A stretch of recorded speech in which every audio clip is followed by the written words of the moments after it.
ಕಾಂಗ್ರೆಸ್ ಸರ್ಕಾರ ಒಟ್ಟಾರೆ ಸಮಗ್ರವಾಗಿ ಬೆಂಗಳೂರನ್ನ ಅಭಿವೃದ್ಧಿಯನ್ನು ಮಾಡಲಿಕ್ಕೆ ಸಂಪೂರ್ಣವಾಗಿ ವಿಫಲವಾಗಿರುವಂತದ್ದಿದೆ. ಏನೊಂದು ಬೆಂಗಳೂರಿನ ಅಭಿವೃದ್ಧಿಗೆ ಬೇಕಾಗಿರುವಂತಹ ರೀತಿಯಲ್ಲಿ ಬೇಕಾಗಿರುವ ಅವಶ್ಯಕತೆ ಇರುವಂತಹ ಏನೊಂದು ಬಜೆಟ್ ಅಥವಾ ಅಲೋಕೇಶನ್ ಏನ್ ಮಾಡಬೇಕಾಗಿತ್ತು ಸಾಕಷ್ಟು ಮಾಡದೆ, ಅದರಲ್ಲೂ ತಾರತಮ್ಯ, ಬಿಜೆಪಿ ಶಾಸಕರಿರೋ ಕ್ಷೇತ್ರಕ್ಕೆ ಕಮ್ಮಿ ಅನುದಾನ, ಕಾಂಗ್ರೆಸ್ ಶಾಸಕರಿರುವಂತದಕ್ಕೆ ಹೆಚ್ಚು ಅನುದಾನ. ಆ ಕಾಂಗ್ರೆಸ್ ಶಾಸಕರಿರೋ ಕಡೆ ಏನಾರ ರೋಡ್ ಮೇಲೆ ರೋಡ್ ಹಾಕಬೇಕಾಗತ್ತೆ. ಆ ರೀತಿ ಜಾಗ ಇಲ್ಲ ಅಂದ್ರೂ ಅವರವರ ಕಾಂಗ್ರೆಸ್ ಶಾಸಕರ ಕ್ಷೇತ್ರಕ್ಕೆ ಅನುದಾನ ಕೊಡುವಂತದ್ದಾಗ್ತಿದೆ. ಈ ತಾರತಮ್ಯ ನಿಲ್ಲಬೇಕು.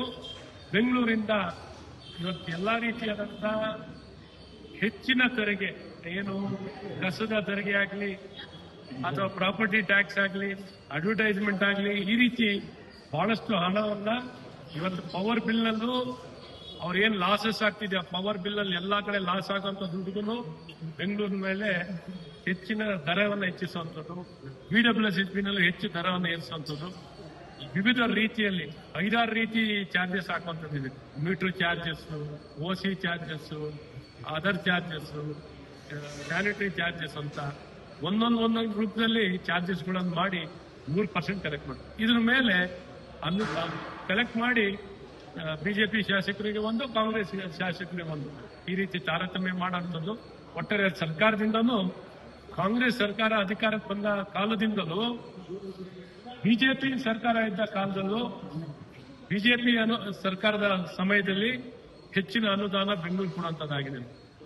ಆದರೆ ಈಗ ಕಾಂಗ್ರೆಸ್ಸಿನ ಸರ್ಕಾರದ ಅವಧಿಯಲ್ಲಿ ನಮ್ಮ ಅವಧಿಗೂ ಇವ್ರಿಗೂ ಹೋಲಿಸಿಕೊಂಡಾಗ ಕಮ್ಮಿ ಹಣವನ್ನ ಕಾಂಗ್ರೆಸ್ನವರು ಕೊಟ್ಟಿದ್ದಾರೆ. ಹಾಗಾಗಿ ಸರ್ಕಾರ ಈ ದಿಕ್ಕಲ್ಲಿ ಎಚ್ಚೆತ್ತುಕೊಂಡು ಯಾವುದೇ ಒಂದು ತಾರತಮ್ಯವನ್ನು ಮಾಡದೆ, ಬಿಜೆಪಿ ಕಾಂಗ್ರೆಸ್ ಅನ್ನೋಂಥ ತಾರತಮ್ಯ ಮಾಡದೆ ಪ್ರತಿಯೊಂದು ಕ್ಷೇತ್ರಕ್ಕೂ ಸಮಾನವಾಗಿ ಏನೊಂದು ಅವಶ್ಯಕತೆ ಆಧಾರಿತವಾಗಿ ಕೊಡುವಂತ ಕೆಲಸಗಳನ್ನ ಈ ಸರ್ಕಾರ, ಕಾಂಗ್ರೆಸ್ ಸರ್ಕಾರ ಮಾಡಬೇಕು ಅಂತ ಒತ್ತಾಯವನ್ನ ಈ ಕಾಂಗ್ರೆಸ್ ಸರ್ಕಾರಕ್ಕೆ ನಾವು ಮಾಡುವಂತ